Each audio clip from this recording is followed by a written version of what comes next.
Electrochemistry. Electrochemistry जैसा कि नाम से पता चलता है, ये दो वर्ड से मिलके बना है, इलेक्ट्रिसिटी और केमिस्ट्री। यहाँ पर हम इलेक्ट्रिसिटी और केमिकल्स के बीच में इंटरैक्शन की स्टडी करते हैं।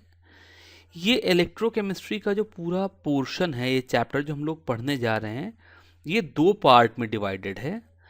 सबसे पहले हम लोग इलेक्ट्रोकेमिकल सेल के बारे में पढ़ेंगे। इलेक्ट्रोकेमिकल सेल एक ऐसी डिवाइस है जिसमें केमिकल एनर्जी इलेक्ट्रिकल एनर्जी में कन्वर्ट होती है। तो जो ड्राई सेल हम लोग यूज करते हैं ये इलेक्ट्रोकेमिकल सेल्स हैं। और सेकेंड पार्ट में हम लोग इलेक्ट्रोलिटिक सेल्स के बारे में पढ़ेंगे। इलेक्ट्रोलिटिक सेल्स ऐसे डिवाइसेस है जिसमें हम लोग करंट पास करके कोई केमिकल चेंज करते हैं। छोटी क्लासेस में मैं याद हो तो हमने इलेक्ट्रोलिसिस ऑफ वाटर के बारे में पढ़ा है कि पानी ले लें, उसमें थोड़ा सा एसिड या बेस डाल दें और करंट पास करें, तो करंट पास होने से वाटर हाइड्रोजन और ऑक्सीजन में ब्रेक हो जाता है। तो इलेक्ट्रोकेमिकल सेल में केमिकल एनर्जी यूज करके हमने इलेक्ट्रिसिटी प्रोड्यूस करी। इलेक्ट्रोलिटिक सेल में हमने इलेक्ट्रिकल एनर्जी यूज करके कोई केमिकल चेंज प्रोड्यूस किया। तो पहला पार्ट जो इस चैप्टर का है वो इलेक्ट्रोकेमिकल सेल्स के बारे में है। तो हम ये इलेक्ट्रोकेमिकल सेल लेते हैं। इसमें एक तरफ जिंक की एक रॉड है जिसको जिंक के किसी सॉल्ट के सोल्यूशन में डाला गया है, मान लो जिंक सल्फेट में डाल दिया गया। दूसरी तरफ कॉपर की एक रॉड है जिसे कॉपर के किसी सोल्यूशन में डाला हुआ है, मान लो कॉपर सल्फेट में डाल दिया। इन दोनों को एक साल्ट ब्रिज से जोड़ा हुआ है, अभी बताता हूँ साल्ट ब्रिज क्या है। और दोनों रॉड्स को एक वायर से जोड़ दिया गया। तो हमें क्या पता चलता है कि जो कॉपर वाला टर्मिनल है इसका पोटेंशियल थोड़ा सा ज़्यादा हो जाता है, इसका वोल्टेज ज़्यादा हो जाता है, जिंक का पोटेंशियल थोड़ा कम हो जाता है। दोनों एंड्स के बीच में एक पोटेंशियल डिफरेंस क्रिएट हो जाता है और इस पोटेंशियल डिफरेंस की वजह से इस वायर में करंट फ्लो करने लगता है। सॉल्ट ब्रिज एक ऐसा डिवाइस है जो इस करंट के फ्लो को, बिकॉज करंट अगर फ्लो कर रहा है इधर से, तो सर्किट कंप्लीट करने के लिए उस करंट को वापस इधर से इधर भी फ्लो करना पड़ेगा। तो सॉल्ट ब्रिज एक ऐसा सिस्टम है जो करंट के सर्किट को कंप्लीट करता है। इस तरह का एक डिवाइस इलेक्ट्रोकेमिकल सेल कहलाता है। अगर मैं इस स्पेसिफिक इलेक्ट्रोकेमिकल सेल को देख और थोड़ी देर के लिए हम मान लेते हैं कि सब चीज़ों का कंसंट्रेशन 1 मोलर है, एक स्टैंडर्ड स्टेट एस्टेब्लिश करने के लिए, तो हम पाएंगे कि ये जो सेल है इसका जो ईएमएफ होगा वो 1.1 वोल्ट होगा। अब अगर हम इस सेल को दो पार्ट में ब्रेक कर दें तो यहाँ पर दो चीज़ें हो रही हैं।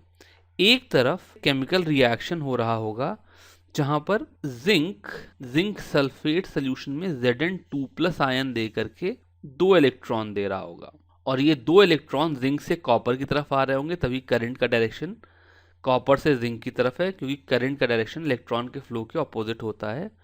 और ये कॉपर वाली साइड पर आकर के जो कॉपर सल्फेट के आयन हैं उससे रिएक्ट करके कॉपर मेटल दे रहे होंगे, जिसकी वजह से जो नेट केमिकल रिएक्शन हो रहा होगा वो हो रहा होगा zinc plus Cu2+ gives Zn2+ plus Cu। अब ये जो इलेक्ट्रॉन का ट्रांसफरेंस है, अगर मैं इसको पोटेंशियल के टर्म में देखूं तो सपोज जो सॉल्यूशन का पोटेंशियल है, जिंक का पोटेंशियल इससे कुछ डिफरेंट होगा, बिकॉज जिंक जो है वो सॉल्यूशन को इलेक्ट्रॉन दे रहा है। और जो कॉपर का पोटेंशियल है, जो कॉपर रॉड है, उसका पोटेंशियल भी सॉल्यूशन से कुछ डिफरेंट होगा, बिकॉज वहां पर भी कुछ इलेक्ट्रॉन एक्सचेंज चल रहा है।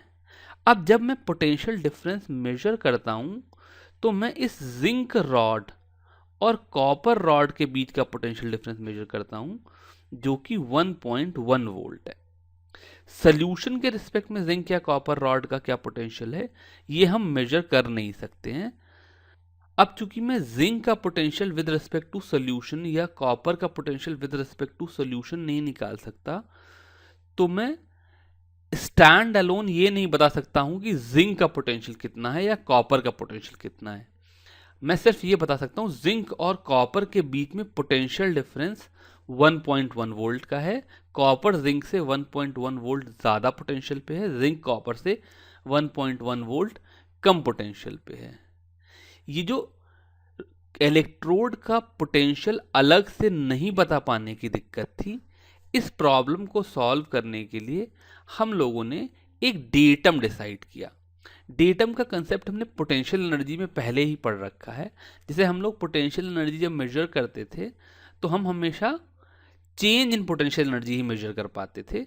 फिर किसी भी प्रॉब्लम को सॉल्व करने के लिए हम लोग एक डेटम डिसाइड कर लेते। जैसे सपोज करो हमने मान लिया कि ग्राउंड पे पोटेंशियल एनर्जी 0 है और बाकी सब चीज़ों की potential energy with respect to that ground लिख लेते थे। ऐसा ही काम हम लोग यहाँ पर करेंगे और उस डेटम को डिफाइन करने के लिए एक स्टैंडर्ड हाइड्रोजन इलेक्ट्रोड बनाया। स्टैंडर्ड हाइड्रोजन इलेक्ट्रोड को हमने बाय डिफॉल्ट ये मान लिया कि इसका पोटेंशियल 0 है। इस स्टैंडर्ड हाइड्रोजन इलेक्ट्रोड में क्या होता है, जो सोल्यूशन होता है वो 1 मोलर हाइड्रोजन आयन का सोल्यूशन होता है, जो कि यहाँ पर गिवन है। और यहाँ पर इस सोल्यूशन के थ्रू 1 बार के प्रेशर पर हाइड्रोजन गैस बबल की जा रही होती है। ऑब्वियसली चूंकि गैस खुद कंडक्ट नहीं कर सकती, इसलिए इलेक्ट्रॉन ट्रांसफरेंस के लिए यहाँ पर एक प्लेटिनम का इलेक्ट्रोड लगाया जाता है। और इस इलेक्ट्रोड के पोटेंशियल को हम लोग बाय डिफॉल्ट 0 मान लेते हैं। हम इसको लिखते हैं E0 H plus slash H2 is equal to 0। अब यहाँ पर कुछ बेसिक बातें बताना चाहूँगा। E0 का मतलब है standard electrode potential. H plus slash H2 ये मुझे बता रहा है कि ये electrode potential H plus ion के हाइड्रोजन में कन्वर्ट होने का इलेक्ट्रोड पोटेंशियल है। H प्लस आयन हाइड्रोजन में कन्वर्ट होने के लिए 2 इलेक्ट्रॉन लेता है। और जब भी कभी इलेक्ट्रॉन लिए जाते हैं तो हमने क्लास 11 में पढ़ा था, इसको हम रिडक्शन कहते हैं। तो ये जो हम लोग इलेक्ट्रोड पोटेंशियल लिख रहे हैं ये रिडक्शन इलेक्ट्रोड पोटेंशियल है। और हाइड्रोजन आयन के हाइड्रोजन में कन्वर्ट होने का पोटेंशियल बाय डिफॉल्ट हमने 0 वोल्ट सेट कर लिया। अब जब मैंने इसका इलेक्ट्रोड पोटेंशियल 0 वोल्ट सेट कर लिया तो अब मैं किसी भी दूसरे इलेक्ट्रोड का इस इलेक्ट्रोड के साथ क्या पोटेंशियल डिफरेंस है वो गैल्वेनिक सेल लगा करके मेजर कर सकता हूँ। जैसे पिछले इस एग्जाम्पल में मैं जिंक और कॉपर के बीच में डिफरेंस निकाल रहा था, ऐसे ही किसी दूसरे प्रॉब्लम में मैं इस इलेक्ट्रोड के अगेंस्ट में सपोज यहाँ पर एक वोल्ट मीटर लगा करके एक जिंक की रॉड, जिंक है, और इसको किसी जिंक के सॉल्यूशन में डिप कर दूं और सॉल्ट ब्रिज से कनेक्ट कर दूं, तो यहाँ पर जो रीडिंग आती है वो 0.76 वोल्ट आती है। और हाइड्रोजन वाला इलेक्ट्रोड पॉजिटिव होता है, जिंक वाला इलेक्ट्रोड नेगेटिव होता है। तो चूंकि मैंने हाइड्रोजन इलेक्ट्रोड का पोटेंशियल 0 दे दिया है, इसलिए इस एक्सपेरिमेंट के बाद मैं ये कह सकता हूँ कि E0 of Zn2 plus slash Zn, यानी कि जब जिंक रिडक्शन करेगा तो उसका रिडक्शन पोटेंशियल माइनस 0.76 हो जाए। माइनस 0.76 इसलिए लिखा बिकॉज जो जिंक वाला इलेक्ट्रोड था वो हाइड्रोजन वाले इलेक्ट्रोड से नेगेटिव साइड पे था, उससे कम पोटेंशियल पे था। तो इसका मतलब ओवरऑल जिंक जो है वो इलेक्ट्रॉन लूज कर रहा है और हाइड्रोजन इलेक्ट्रॉन गेन कर रहा है। इसका मतलब जिंक जो है वो ऑक्सीडाइज हो रहा है, यहाँ पर जिंक ऑक्सीडाइज हो रहा है और हाइड्रोजन रिड्यूस हो रही है। इसका मतलब हाइड्रोजन का रिडक्शन पोटेंशियल जिंक से ज़्यादा है। और चूंकि हाइड्रोजन का रिडक्शन पोटेंशियल 0 है तो जिंक का रिडक्शन पोटेंशियल उससे कम यानी कि माइनस होना चाहिए और उसकी वैल्यू 0.76 वोल्ट होनी चाहिए। ऐसे ही सपोज करो मैं यहाँ पर जिंक की जगह पर सपोज करो मैंने यहाँ पर कॉपर इन Cu2+ ले लिया होता, कॉपर सल्फेट जैसे कि सॉल्ट में ले लेते, तो जो मेरा E0 Cu2+ स्लैश Cu आता, इसकी वैल्यू प्लस 0.34 हो जाती।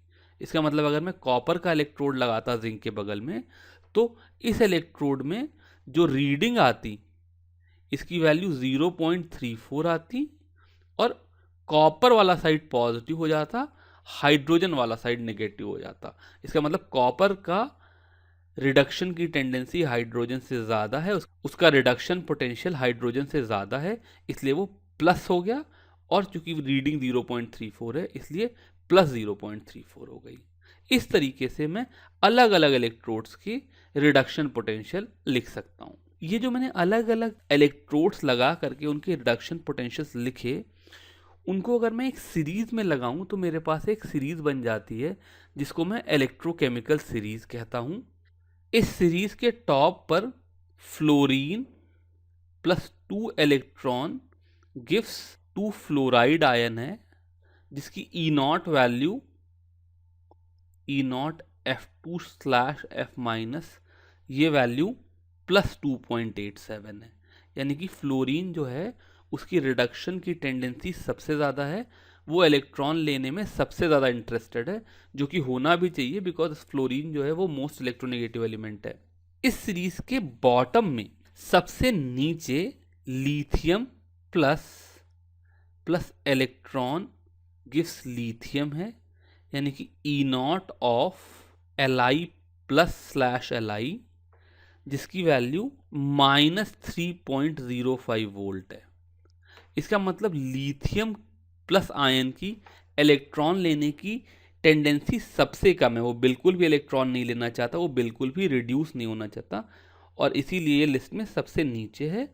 बाकी सारे एलिमेंट इस लिस्ट में फ्लोरीन और लिथियम के बीच में है। बीच में यहाँ पर कहीं 2H plus 2 electron gives hydrogen आएगा, जिसके लिए ई नॉट वैल्यू 0.0 वोल्ट है। यहाँ पर मैं फिर से बता देना चाहूँगा, जब मैं ये पोटेंशियल बता रहा हूँ तो ये इनके पोटेंशियल की कोई एब्सोल्यूट वैल्यू नहीं है, ये हाइड्रोजन के पोटेंशियल को ज़ीरो मानते हुए बाकी सब चीज़ों के पोटेंशियल निकाले गए हैं। तो इसका मतलब अगर हाइड्रोजन का ज़ीरो है तो फ्लोरीन का 2.87 है, इसका मतलब फ्लोरीन वाले इलेक्ट्रोड का पोटेंशियल हाइड्रोजन से 2.87 वोल्ट ज़्यादा है। और अगर लिथियम प्लस का ये -3.05 वोल्ट है तो इसका मतलब लिथियम प्लस का इलेक्ट्रोड पोटेंशियल हाइड्रोजन वाले इलेक्ट्रोड से 3.05 वोल्ट कम। ये जो इलेक्ट्रोकेमिकल सीरीज दी हुई है इसको यूज़ करके अब हम बहुत से प्रॉब्लम सॉल्व कर सकते हैं। सपोज करो मेरे पास दो इलेक्ट्रोड हैं, एक इलेक्ट्रोड सिल्वर की रॉड Ag प्लस के सोल्यूशन में रखी है और दूसरे इलेक्ट्रोड में कोई आयरन की रॉड Fe2 प्लस के सोल्यूशन में रखी है। ये दोनों इलेक्ट्रोड्स को मैंने आपस में कनेक्ट कर दिया और यहाँ पर एक सॉल्ट ब्रिज लगा दिया। अब मुझे पता करना है कि इस इलेक्ट्रोड का इलेक्ट्रोड पोटेंशियल कितना है। तो यहाँ पर इस इलेक्ट्रोड में दो हाफ सेल रिएक्शंस हो रहे हैं, एक आयरन और आयरन 2 प्लस फेरस आयन के बीच में, दूसरा सिल्वर और सिल्वर प्लस आयन के बीच में। तो सबसे पहला काम क्या करूंगा मैं कि टेबल 3.1 देख करके E naught Ag plus slash Ag और E naught Fe2 plus slash Fe की वैल्यू निकाल लूंगा। तो टेबल से देखें तो E naught Ag plus slash Ag की वैल्यू 0.80 वोल्ट है और E naught Fe2 plus giving Fe की वैल्यू -0.44 वोल्ट है। इससे मुझे ये पता चल गया कि सिल्वर प्लस गिविंग सिल्वर इसकी रिडक्शन की tendency Fe2 plus giving Fe से ज़्यादा है। इसका मतलब जिस चीज़ की ई नॉट वैल्यू ज़्यादा बड़ी है वो वाली चीज़ रिड्यूस होगी और जिस चीज़ की ई नॉट वैल्यू छोटी है वो चीज़ ऑक्सीडाइज होगी। इसका मतलब जो रिडक्शन वाला हाफ सेल रिएक्शन होगा वहाँ पर Ag प्लस एक इलेक्ट्रॉन लेकर के सिल्वर दे देगा और जो ऑक्सीडेशन वाला हाफ सेल रिएक्शन होगा वहाँ पे आयरन ऑक्सीडाइज होगा, यानी कि Fe2 plus 2 electron giving Fe वाले रिएक्शन का उल्टा रिएक्शन हो जाएगा। यहाँ पर Fe Fe2 प्लस 2 इलेक्ट्रॉन देगा। मुझे इन दोनों रिएक्शंस को ऐड करना है, तो चूंकि यहाँ पे आयरन 2 इलेक्ट्रॉन दे रहा है, इसलिए सिल्वर वाले रिएक्शन को 2 से मल्टीप्लाई करना पड़ेगा। तो जो नेट रिएक्शन होगा वो होगा 2Ag plus Fe gives 2Ag plus Fe2 plus. इस रिएक्शन में सिल्वर आयन रिड्यूस हुए और आयरन मेटल ऑक्सीडाइज हुआ, यानी कि यहां पर रिडक्शन हो रहा है और यहां पर ऑक्सीडेशन हो रहा है। ये जहां पर रिडक्शन हो रहा है इस साइड को मैं कैथोड कहूंगा। Cathode by definition is electrode जहां पर रिडक्शन होता है, और जहां पर ऑक्सीडेशन हो रहा है ये एनोड है। हमें इस सेल का इलेक्ट्रोड पोटेंशियल निकालना था, तो किसी भी सेल के लिए electrode potential E naught cell is equal to E naught cathode minus E naught of anode होता है। इसका मतलब ई सेल की वैल्यू यहां पर हो जाएगी 0.80 minus 0.44 which will turn out to be 1.24। इसका मतलब ये जो सेल है इसका पोटेंशियल 1.24 वोल्ट होगा, और सिल्वर वाला साइड जहां पर रिडक्शन हो रहा है वो पॉजिटिव होगा बिकॉज ये इलेक्ट्रॉन गेन करेगा, और आयरन वाला साइड जहां पर ऑक्सीडेशन हो रहा है वो नेगेटिव होगा बिकॉज ये इलेक्ट्रॉन लूज करेगा। अभी जो हमने पीछे सेल रिएक्शन देखा जहाँ पर सिल्वर आयंस आयरन के साथ रिएक्ट करके Fe2 प्लस और सिल्वर बना रहे थे, इस तरह के सेल को रिप्रेजेंट करने का एक लाइन में एक तरीका है जिसे हम कुछ इस तरीके से लिखते हैं। पहले मैं लिखूंगा और फिर मैं बताऊंगा कि ऐसा क्यों लिखा गया। Fe solid slash Fe2 plus bracket में जो भी इसका कंसंट्रेशन हो, double line Ag plus bracket में इसका जो भी कंसंट्रेशन हो, C2 मान लेते हैं, ले लेते हैं, स्लैश Ag सॉलिड। ये जो रिप्रेजेंटेशन है ये एक स्टैंडर्ड सेल रिप्रेजेंटेशन है। इसको समझने में कोशिश करते हैं। ये जो डबल लाइन है ये सॉल्ट ब्रिज शो कर रही है। इसका मतलब जो मेरे दो हाफ सेल हैं उनमें से एक half cell left hand side पे है, दूसरा half cell right hand side पे है। लेफ्ट हैंड साइड पर हम हमेशा एनोड को लेते हैं और राइट हैंड साइड पे हमेशा कैथोड हाफ सेल होता है, यानी कि जो चीज़ रिड्यूस हो रही होगी, जहाँ पे रिडक्शन हो रहा होगा वो राइट हैंड साइड पे जो कि कैथोड होता है, और जहाँ पर ऑक्सीडेशन हो रहा है वो चीज़ लेफ्ट हैंड साइड पर है। सिंगल लाइन का मतलब कॉन्टैक्ट है। इसका मतलब अगर मैं सेल को देखूं तो एनोड वाले साइड से सबसे पहले मेरे पास आयरन की रॉड है जो कि Fe2 प्लस के साथ कांटेक्ट में है। ब्रैकेट में ये इसका कंसंट्रेशन है, बिकॉज अगर कोई सेल है और उसमें Fe2 प्लस है, मान लो फेरस सल्फेट है, तो उससे फेरस सल्फेट का कंसंट्रेशन 1 मोल पर लीटर है या 0.1 मोल पर लीटर है या 0.05 मोल पर लीटर है, वो हम यहाँ पर डालते हैं। नेक्स्ट टॉपिक में हम देखेंगे इस कंसंट्रेशन की ज़रूरत क्यों पड़ती है, पर यहाँ पर हम इस तरीके से कंसंट्रेशन डालते हैं। फिर ये डबल लाइन जैसा मैंने बताया ये सॉल्ट ब्रिज है। इस सॉल्ट ब्रिज के दूसरी तरफ सिल्वर प्लस आयन है, तो जो भी कैथोड वाली साइड का आयन होगा, सोल्यूशन होगा, वो यहाँ पर आएगा, उसका कंसंट्रेशन होगा, और फिर सिंगल बार के साथ Ag सॉलिड है। इसका मतलब वो जो Ag प्लस आयन है वो सिल्वर के कांटेक्ट में, तो iron rod is in contact with Fe2 plus ion. Fe2 plus ion is contact with Ag plus ion not directly but through a salt bridge, and Ag plus ion is in contact with Ag solid। ये cell representation हो गया। एक और cell देखते हैं और उसके बाद इस सेल का EMF निकालेंगे।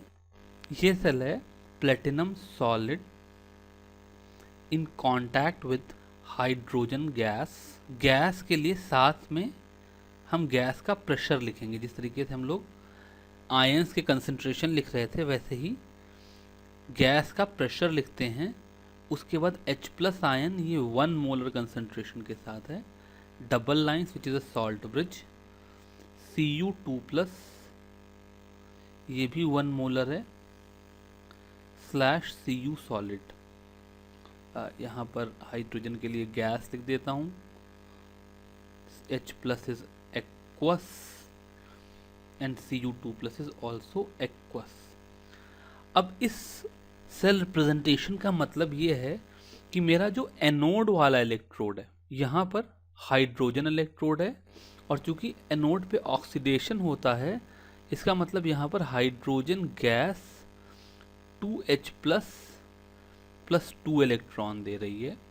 जो मेरा राइट हैंड साइड है वो कैथोड वाला साइड है, और यहाँ पर रिडक्शन होगा, इसलिए यहाँ पर Cu2 प्लस आयन ये 2 इलेक्ट्रॉन लेकर के Cu देगा, क्योंकि यहाँ भी 2 इलेक्ट्रॉन है और यहाँ भी 2 इलेक्ट्रॉन है, तो हम दोनों इक्वेशंस को डायरेक्टली ऐड कर सकते हैं। इसलिए मेरा नेट रिएक्शन हो जाएगा H2 plus Cu2 plus gives 2H plus plus Cu। अगर मुझे इसका E0 सेल निकालना हो तो इसकी वैल्यू होती थी E cathode minus E anode. चूंकि कैथोड हमेशा राइट हैंड साइड में और एनोड हमेशा लेफ्ट हैंड साइड में लिखा जाता है सेल प्रेजेंटेशन में, इसलिए अगर हम लोग बुक देखेंगे तो वो यहाँ पर इसकी value E right minus E left भी मिल जाएगी। तो टेबल से देखेंगे तो राइट हैंड साइड पे जो मेरा कॉपर इलेक्ट्रोड है उसके लिए EMF Cu2 plus slash Cu का स्टैंडर्ड इलेक्ट्रोड पोटेंशियल 0.34 वोल्ट है, और लेफ्ट हैंड साइड पे जो मेरा हाइड्रोजन इलेक्ट्रोड है उसका स्टैंडर्ड इलेक्ट्रोड पोटेंशियल 0 वोल्ट है। तो इस सेल के लिए जो मेरा स्टैंडर्ड इलेक्ट्रोड पोटेंशियल हो जाएगा वो जाएगा 0.34 माइनस 0.0 विच इज 0.34 वोल्ट्स।